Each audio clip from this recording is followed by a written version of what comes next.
स्वागत है साथियों। मैं डीपी सिंह आप सभी का दृष्टि क्विक बुक रिवीजन में स्वागत करता हूं।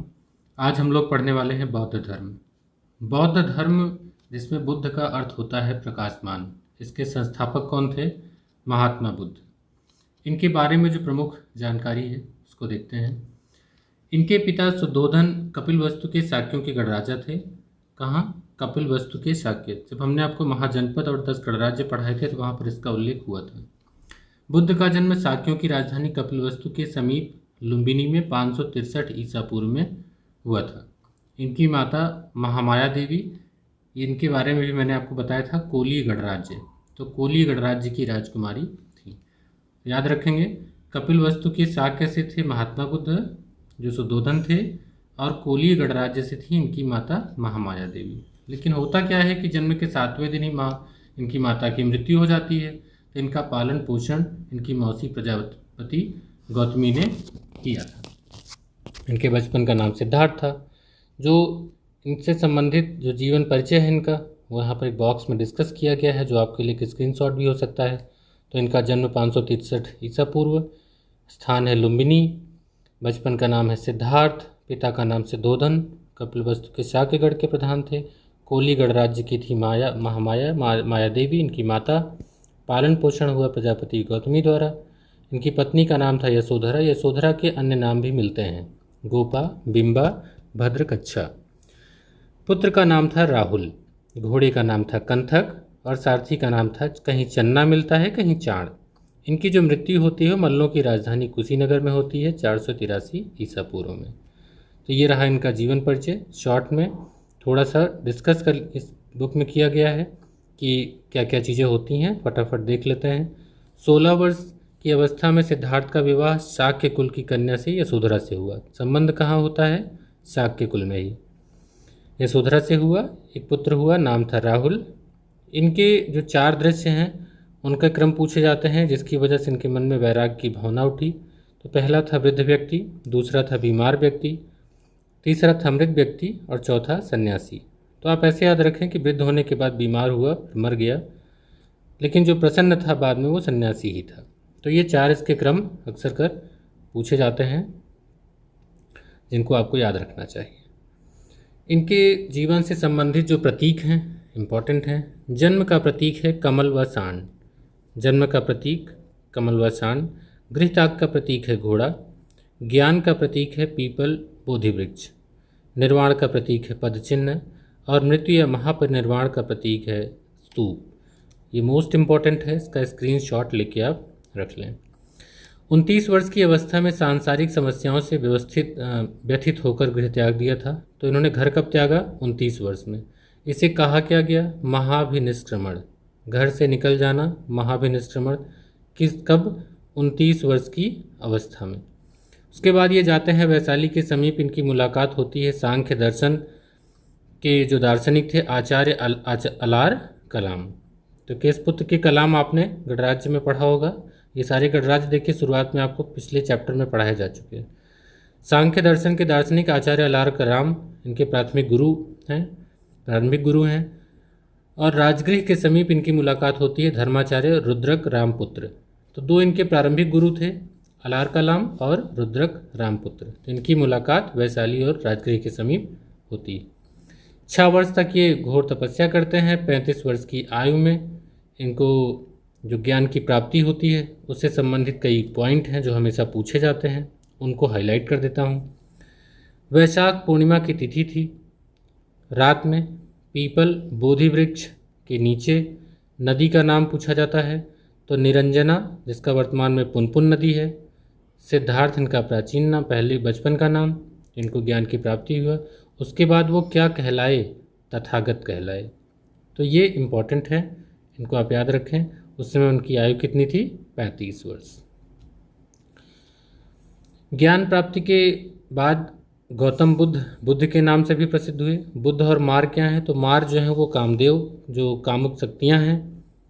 तो विभिन्न प्रकार की उनकी समाधि भंग करने की जो चेष्टाएँ हुई, पैशाचिक तृष्णाएँ, उनको मार कहा जाता है।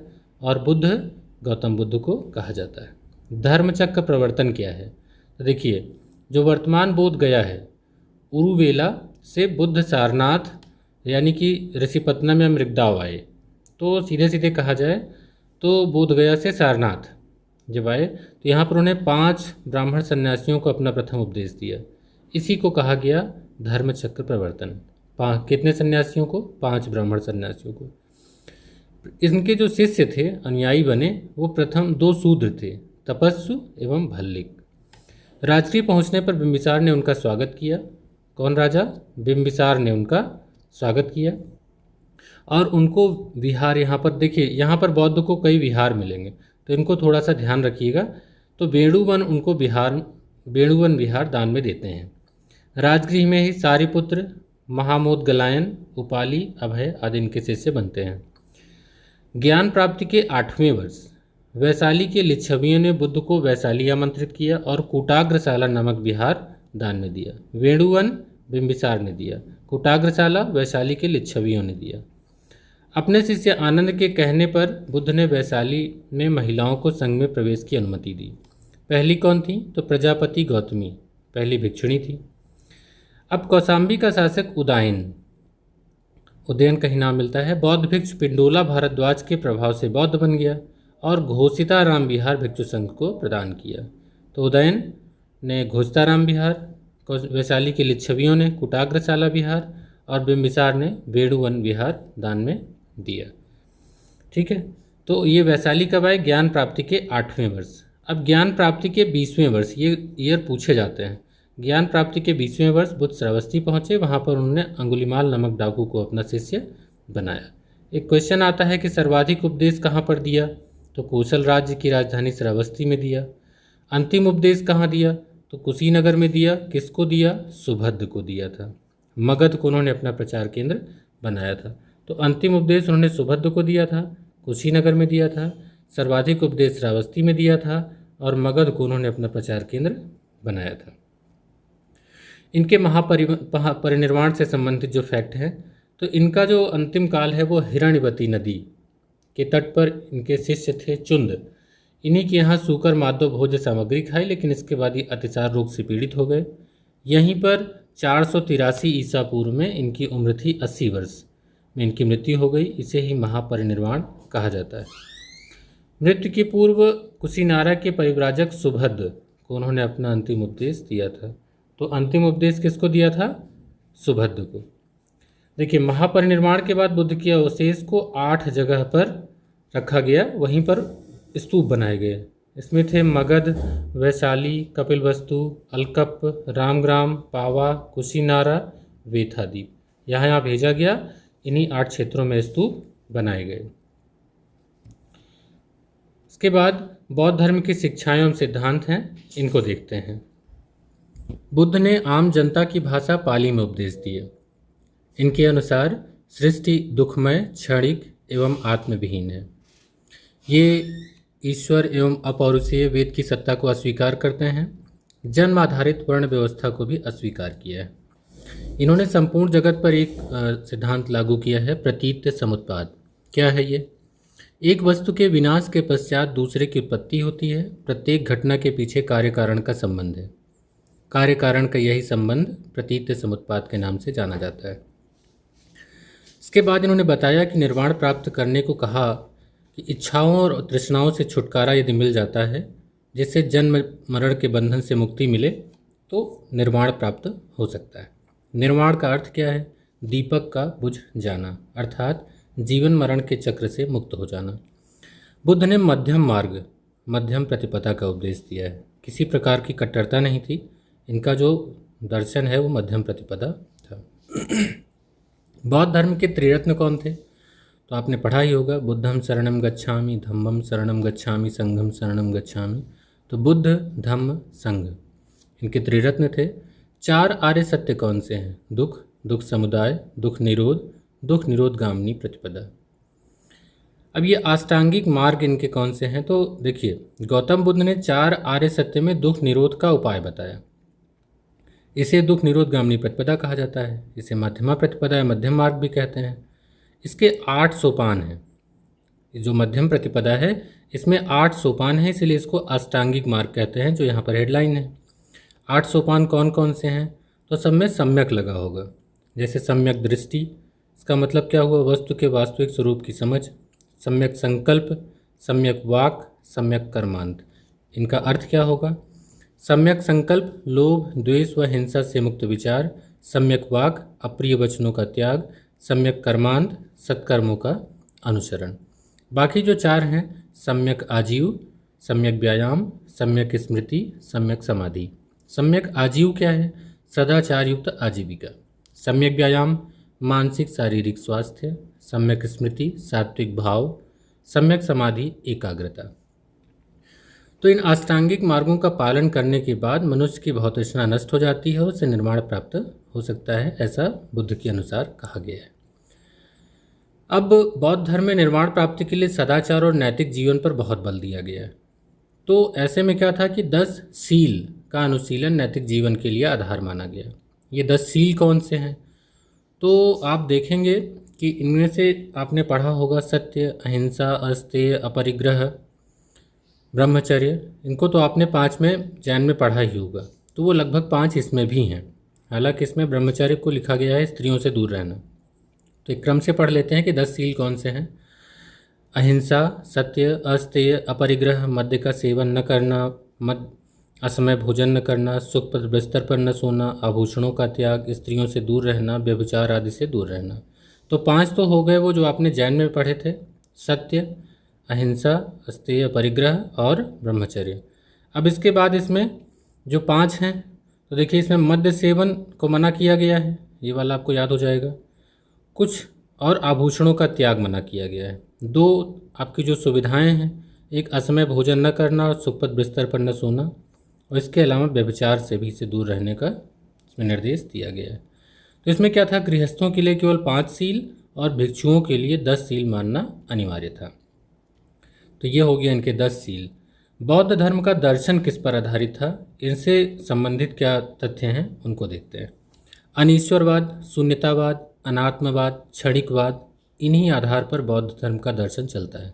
अनीश्वरवाद का तात्पर्य क्या है, ईश्वरीय सत्ता में विश्वास नहीं। शून्यतावाद क्या है, संसार की समस्त वस्तुएं पदार्थ सत्ताहीन हैं। अनात्मवाद क्या कहता है, आत्मचेतना पर सर्वाधिक बल। क्षणिकवाद क्या कहता है, संसार में कोई भी चीज़ स्थिर नहीं। तो ये चारों हैं, बहुत इंपॉर्टेंट हैं। यहाँ पर एक बॉक्स में इनबॉक्स किया गया है कि बुद्ध के जन्म के पहले कुछ धार्मिक आंदोलन थे, तो उनके जो संस्थापक थे वो कौन थे, थोड़ा इनको देख लेते हैं। जो भाग्यवादी थे आजीवक संप्रदाय, मक्खलीपुत्र गोसाल थे। घोर अक्रियावादी के संस्थापक थे पूरन कश्यप। उच्छेदवादी भौतिकवादी इनको कहा जाता है, इसके थे अजित केस कम्बलिन। नित्यवादी के थे पकुध कच्चायन। संदेहवादी, इसमें अनिश्चयवादी भी कहा जाता है, संजय वेलुपुत्र। इन्हें अज्ञेयवादी भी कहा जाता है। तो इसका एक स्क्रीनशॉट ले लें, यहाँ से क्वेश्चंस आते हैं, आप देखते होंगे। सबसे इम्पॉर्टेंट है बौद्ध संघ की कार्यप्रणाली, क्योंकि यहाँ से अब स्टेटमेंट बनाए जाने लगे हैं। इसको समझते हैं कि जो बौद्ध संघ था उनका काम कैसे होता था उन संघों में किस प्रकार के कार्य और कैसे के नियमों के तहत किए जाते थे। तो देखिए, संघ में यदि कोई भिक्षु प्रविष्ट होता था तो सीधे उसे भिक्षु नहीं कहा जाता था, प्रविष्ट होने को कहा जाता था उपसंपदा। संघ की सदस्यता लेने वालों को पहले दर्जा मिलता था श्रमण का। 10 वर्षों के बाद जब वो योग्यता स्वीकृत हो जाती थी तब उसे भिक्षु का दर्जा मिलता था। तो क्रम क्या बनेगा, उपसंपदा, श्रमण, भिक्षु। ठीक है। संघ में सभी लोग प्रवेश नहीं कर सकते थे। अल्पवयस्क, चोर, हत्यारा, ऋणी, दास, रोगी, इन सभी का प्रवेश वर्जित था। संघ की संरचना कैसी थी, तो गणतंत्र प्रणाली पर आधारित थी। संघ की संरचना हर जातियों के लिए खुला था। बौद्ध धर्म ने वर्ण व्यवस्था, जाति प्रथा का विरोध किया था। अब ये यहाँ कार्यवाही कैसे शुरू होती थी, जब कार्यवाही होती थी तो होता क्या था कि संघ की सभा में एक प्रस्ताव का पाठ होता था जिसे कहा जाता था नत्ति पाठ। ये वर्ड खूब एग्जाम में आते हैं, इनको जरूर ध्यान से सुनिएगा। तो पहला प्रस्ताव आता था नत्ति पाठ। इस प्रस्ताव को कहा जाता था अनुसावन। जो प्रस्ताव पाठ होता था उस प्रस्ताव पाठ को अनुसावन कहा जाता था, यानी कि अनुसावन कहा जाता था। इसमें प्रस्ताव नत्ति रखा जाता था। ये ऐसे नहीं होता था। सभा की वैध कार्यवाही के लिए न्यूनतम संख्या 20 थी, यानी कि 20 लोग उपस्थित होते थे, तब प्रस्ताव नत्ती आता था और एक अनुसावन यानी कि सभा होती थी। अब क्या अगला क्या था? प्रत्येक 15वें दिन यानी कि पूर्णिमा या अमावस्या को सायं उपोषथ नाम की एक सभा होती थी। तो याद रखिएगा, सायं उपोषथ क्या थी? पूर्णिमा और अमावस्या को होने वाली सभा थी। इसमें पातिमोक्ष का पाठ किया जाता था। ये नाम कुछ याद रखिएगा, एक पातिमोक्ष, एक अनुसावन। पातिमोक्ष का पाठ किया जाता था। ये पातिमोक्ष है क्या? ये विनय पिटक की मठ संबंधी सूची है, जिसमें 226 प्रकार के अपराधों और उनके प्रायश्चित करने की सूची दी गई। एग्जाम में सीधे सीधे यही बात पूछ ली गई है कि पातिमोक्ष क्या है, स्टेटमेंट बना करके। तो ये विनय पिटक की मठ संबंधी सूची है, इसमें 226 प्रकार के अपराधों और उनके प्रायश्चित करने की सूची दी गई है। अब होता क्या था इस सायं उपोषथ सभा में? होता ये था कि इस सभा में प्रत्येक सदस्य इसके माध्यम से स्वयं नियमों के उल्लंघन को स्वीकार करता था। मतलब वो बताते थे कि हमसे ये नियमों का उल्लंघन हुआ है। अब जब नियम अपने बताएंगे तो जब उनके अपराध जैसे होंगे तो उस पर वृद्धों की एक समिति विचार करती थी। यदि उनको लगता था कि अपराध गंभीर नहीं है तो उनको प्रायश्चित करने का मौका दिया जाता था, और उनकी यदि अपराध गंभीर होते थे तो संघ से निकालने की आज्ञा देती थी। तो आत्मनियंत्रण इतना था कि वो खुद इस बात को स्वीकार करते थे इस सायं उपोषथ में। तो ये जो 226 प्रकार के अपराध थे और उनके प्रायश्चित करने की सूची थी, उसी के आधार पर ये सायं उपोषथ सभा संचालित होती थी। तो आपने देखा कि प्रस्ताव होता था, अनुसावन होता था, कोरम 20 का होता था। हर 15वें दिन सायं उपोषथ की सभा होती थी, इसमें पातिमोक्ष का पाठ होता था। इसके माध्यम से क्या होता था ये मैंने आपको बता दिया। एक इम्पॉर्टेंट वर्ड आपको और मिलेगा, वो कहा जाता था वर्षा ऋतु के दौरान। इसमें मठों के प्रवास के समय भिक्षुओं द्वारा अपराध स्वीकारोक्ति समारोह कहलाता था पावरण। तो ये एग्जाम में पूछा जा चुका है कि पावरण क्या है। तो वर्षा ऋतु के दौरान मठों में प्रवास के समय भिक्षुओं द्वारा अपराध स्वीकारोक्ति समारोह पावरण कहलाता था। बौद्धों के लिए महीने के 4 दिन सबसे महत्वपूर्ण होते थे। उसमें थे अमावस्या, पूर्णिमा और 2 चतुर्थी। ये इनके उपवास के दिन होते थे। सबसे महत्वपूर्ण दिन कौन सा था? बुद्ध पूर्णिमा का। क्यों? क्योंकि इसी दिन बुद्ध का जन्म, ज्ञान की प्राप्ति और महापरिनिर्वाण हुए थे। तो ये पूछा जाता है कि बुद्ध पूर्णिमा का दिन क्यों महत्वपूर्ण है, तो ये तीनों इसमें थे। अनुयायी 2 वर्गों में विभाजित थे। एक थे भिक्षु भिक्षुणी और दूसरे थे उपासक उपासिकाएं। जो गृहस्थ जीवन में रहकर बौद्ध धर्म मानते थे उनको उपासक कहा जाता था, और जो संघ में रहकर मानते थे उन्हें भिक्षु या भिक्षुणी कहा जाता था। स्तूप से संबंधित यहाँ पर आपके बारे में बताया गया है कि स्तूप क्या है। तो स्तूप का शाब्दिक अर्थ है किसी वस्तु का ढेर। क्या था कि इसका निर्माण मृतक की चिता के ऊपर मृतक की चुनी हुई अस्थियों को रखने के लिए किया जाता था। 4 भागों में इसको बांटा जा सकता है: शारीरिक स्तूप, पारिभोगिक स्तूप, उद्देशिका स्तूप, पूजार्थक स्तूप।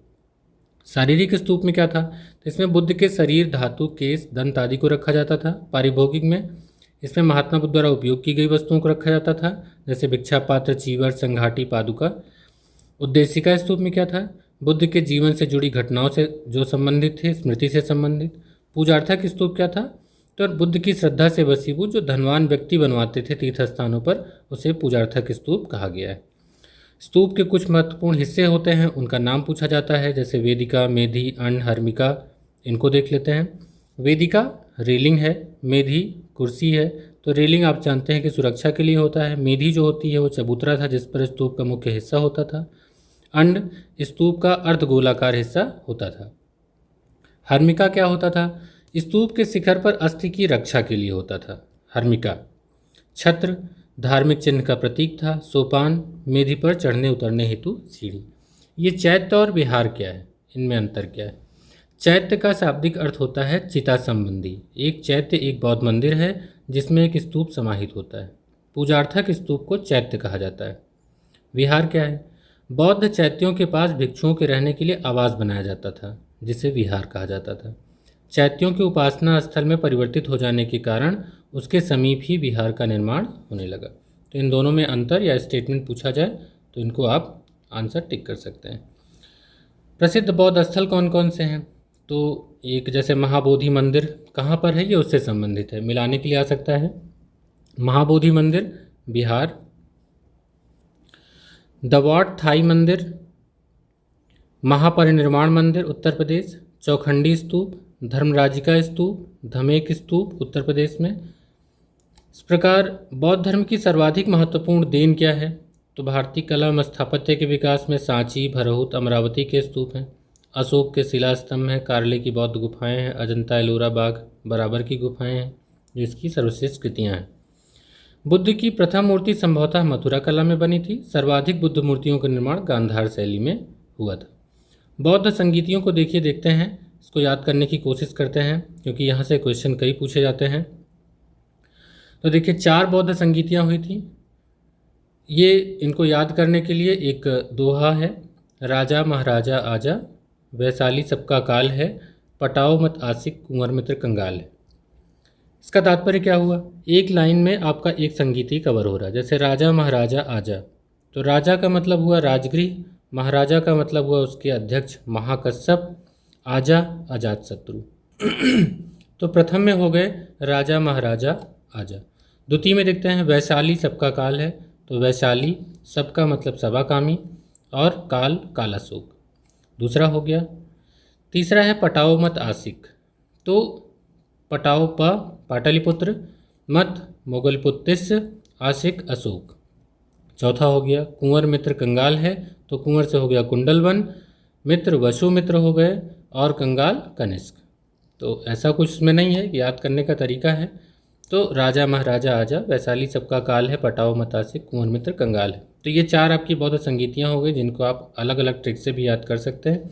इनका जो समय काल है देख लेते हैं, आसान है, 483 है, 100 वर्ष उसमें अंतर है, 383 ईसा पूर्व द्वितीय, उसके बाद 250 ईसा पूर्व, और जो प्रथम शताब्दी ईसा पूर्व है वो है चतुर्थ संगीति।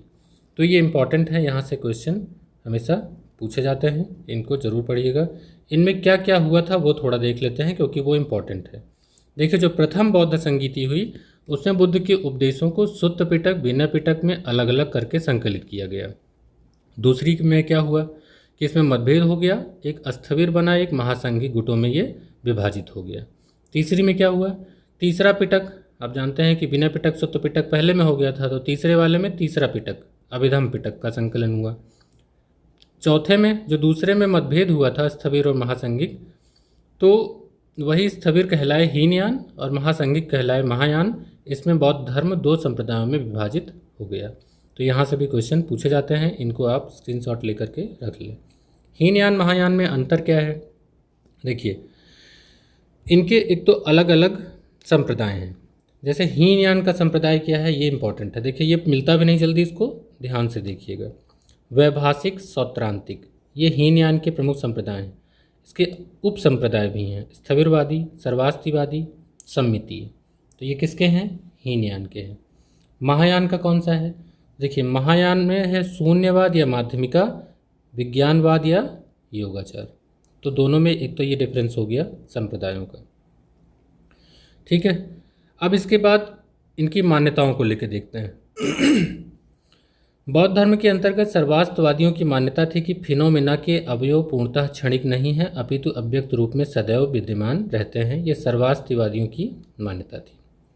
हीनयान में बुद्ध महापुरुष के रूप में माने जाते हैं, महायान में उनको देवता मान लिया गया है। तो हीनयान महापुरुष मानते हैं, महायान देवता।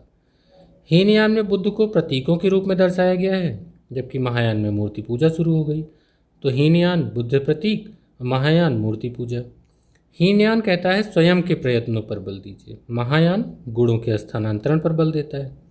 हीनयान का आदर्श है अरहत पद की प्राप्ति, जबकि महायान बोधिसत्व की परिकल्पना रखता है।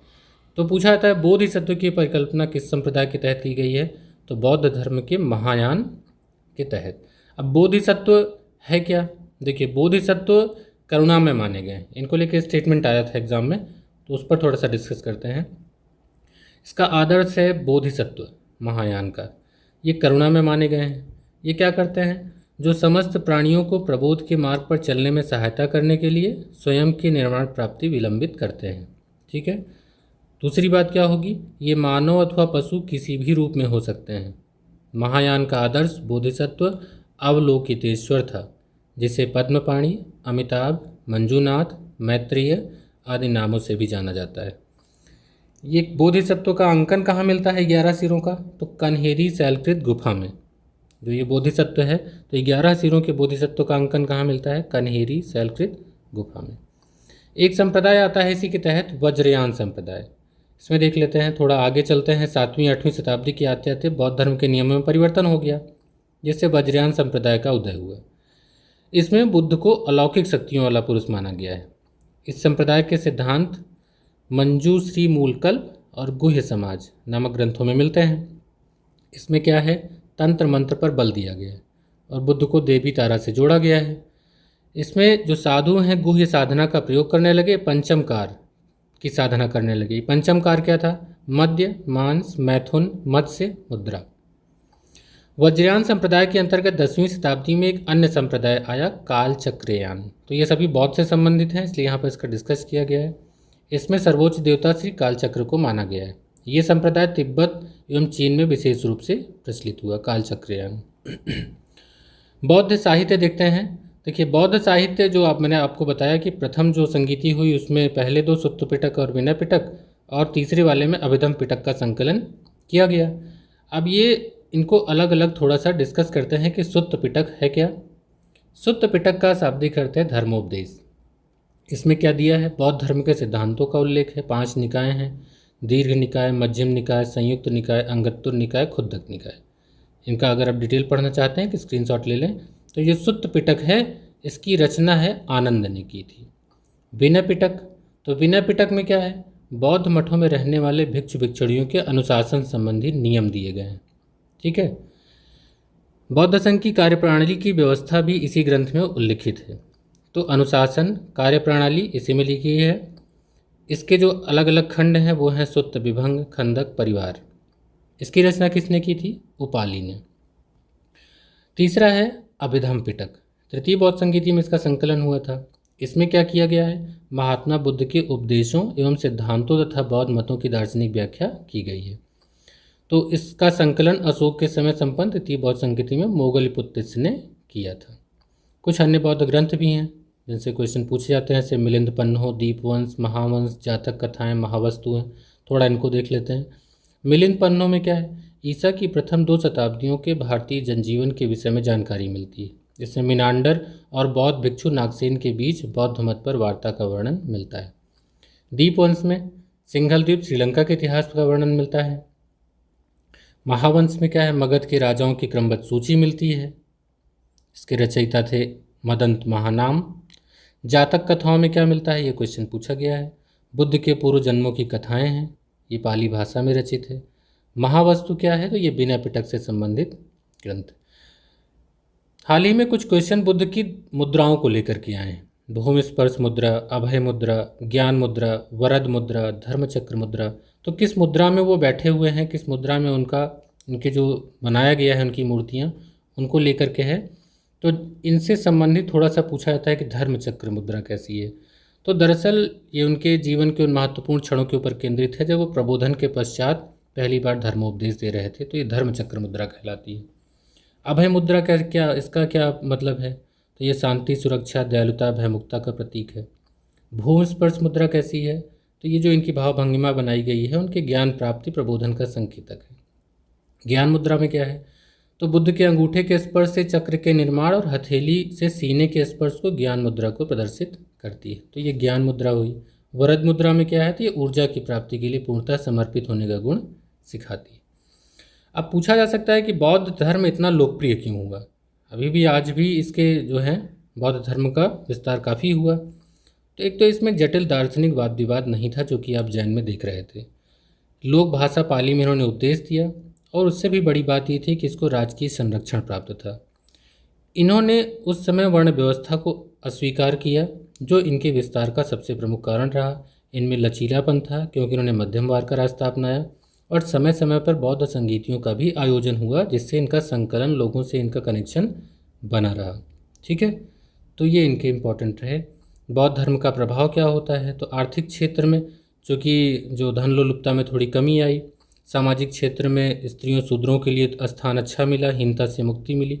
राजनीतिक क्षेत्र में देखा जाए तो अहिंसा को एक नीति के रूप में लागू करते हैं अशोक। इसी प्रकार सांस्कृतिक क्षेत्र में देखें तो सांची, भरहुत, सारनाथ, कौशाम्बी इन स्थानों पर अलग अलग स्थल बने।